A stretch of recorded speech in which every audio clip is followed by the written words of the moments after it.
Olá, meu nome é Cristina Tubino, sou advogada, professora da Vescom Concursos e do Centro Universitário do Distrito Federal, DF.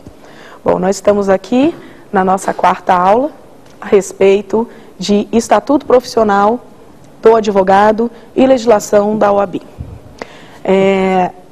Na nossa aula de hoje, nós vamos complementar a aula passada, nós vamos falar sobre processo disciplinar e também sobre um outro ponto muito importante da legislação do advogado, que é relacionado à publicidade da advocacia.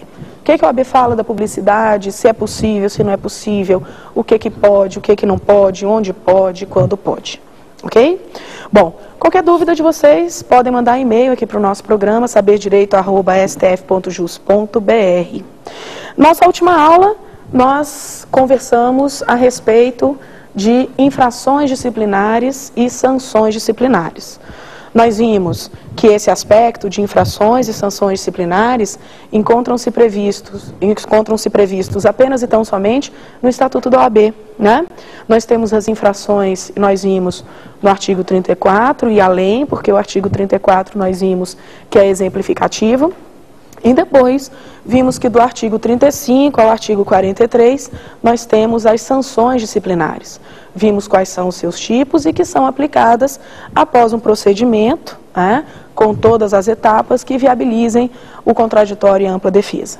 E nós vimos que ao final do procedimento, se entender que o advogado realmente cometeu uma sanção disciplinar, a ele pode ser aplicada uma censura, que pode ser convertida em advertência, uma suspensão, uma exclusão, multa, e vimos todos esses aspectos aí das sanções disciplinares. Bom, na aula de hoje, nós então vamos falar sobre esse processo disciplinar, né, que vem aí no meio do cometimento, ao menos em tese, da infração disciplinar e da aplicação de uma sanção disciplinar.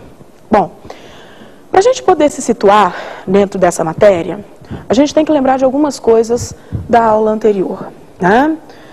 Quando nós vamos falar de um procedimento disciplinar, nós temos que vislumbrar, ao menos em caso, a ocorrência de uma infração disciplinar. E o que é a infração disciplinar genericamente? A infração disciplinar, ela se refere à ideia de que o advogado tenha violado alguma daquelas determinações do Estatuto, do Código de Ética, do Regulamento, dos provimentos. Se ele violar uma dessas regras de conduta, um dos seus deveres, extrapolar um dos seus direitos, aí então nós podemos verificar a ocorrência de uma infração. Se essa infração acontecer, ao menos em tese, então nós vamos ter que apurar, nós vamos ter que investigar.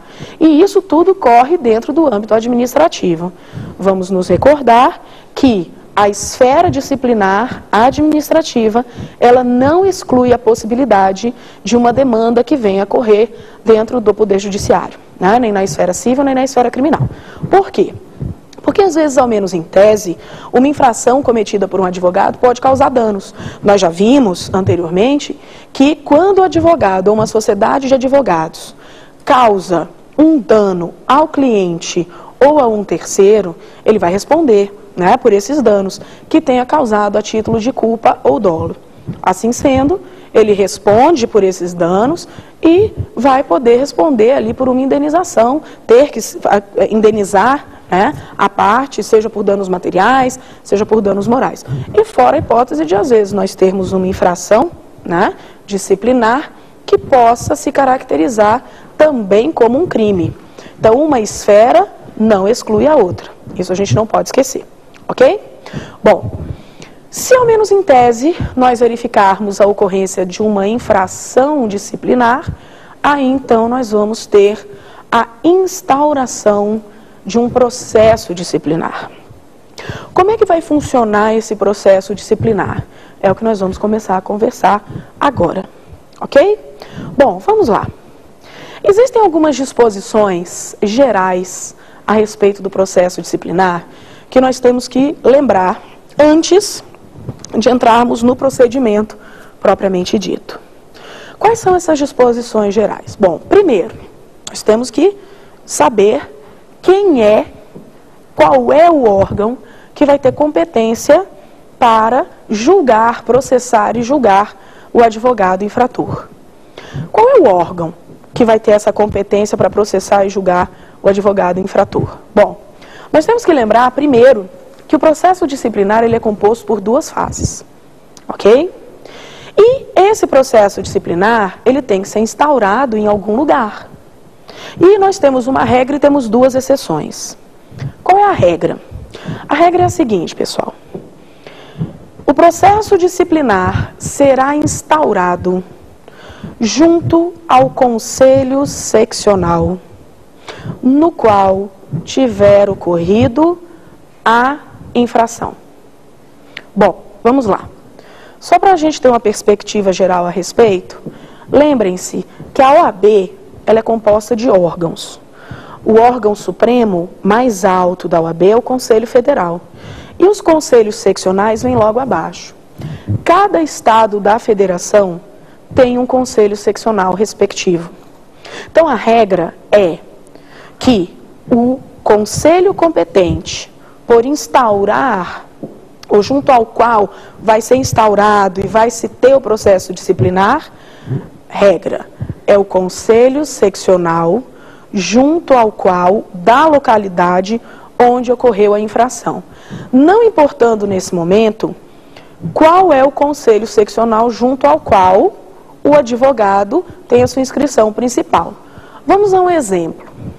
Imagine que tem um advogado inscrito na OAB Minas Gerais e ele vem a Brasília, excepcionalmente, para participar de uma audiência. Chegando lá na audiência, esse advogado comete uma infração disciplinar. Não vem ao caso qual seja. Ele comete uma infração disciplinar. E esse advogado, então, tem a sua inscrição em Minas e cometeu a infração junto ao DF. Ok? Esse advogado, ele vai ser processado disciplinarmente onde? No DF. Não importa que ele tenha cometido, não importa que ele tenha a sua inscrição principal em Minas Gerais, importa onde ele tenha cometido a infração. Ok? Então essa é a regra, é no conselho seccional junto ao qual o advogado tenha cometido essa infração. Seja por ação, seja por omissão, tá bom, pessoal? Porque tem uma coisa importante. Imagina que a infração desse advogado tenha sido a seguinte: você contratou um advogado e você contratou esse advogado para acompanhar o seu processo. E você teve uma audiência marcada. E essa audiência é no outro estado da federação. Vamos no nosso exemplo. Imagina que você é de Minas Gerais e você contratou um advogado para vir a Brasília fazer uma audiência. No dia da audiência, você viaja, vem para cá, comparece. Ligou para o seu advogado disse: fique tranquilo, estarei lá. Quando chegou no dia da audiência, cadê seu advogado? Não apareceu, não deu notícia, não veio. Então ele deixou você sozinho. Ou seja, ele deixou o feito ao abandono. Deixar o feito ao abandono, nós vimos, é infração disciplinar, não é isso? Então ele cometeu, pelo menos em tese, uma infração disciplinar. Nesse caso, por uma omissão. Mas o local onde ocorreu essa omissão vai ser o local onde será instaurado o procedimento. Se ele deveria ter comparecido aqui no DF e não compareceu, o processo se instaura junto ao Conselho Seccional DF. Bom, então essa é a regra que nós temos. Né? Entretanto, nós temos duas exceções quanto ao órgão competente do local para se instaurar o processo disciplinar. Quais são essas duas exceções? Bom, primeira, é quando a competência para o processamento, para a realização do processo disciplinar, for do Conselho Federal. Quando é que a competência vai ser do Conselho Federal? Bom, a competência vai ser do Conselho Federal quando a infração tiver ocorrido perante o Conselho Federal ou quando o infrator for conselheiro federal ou presidente de conselho seccional. Ok? Então, nesses casos, nessas hipóteses, sai da competência do conselho seccional e vai para a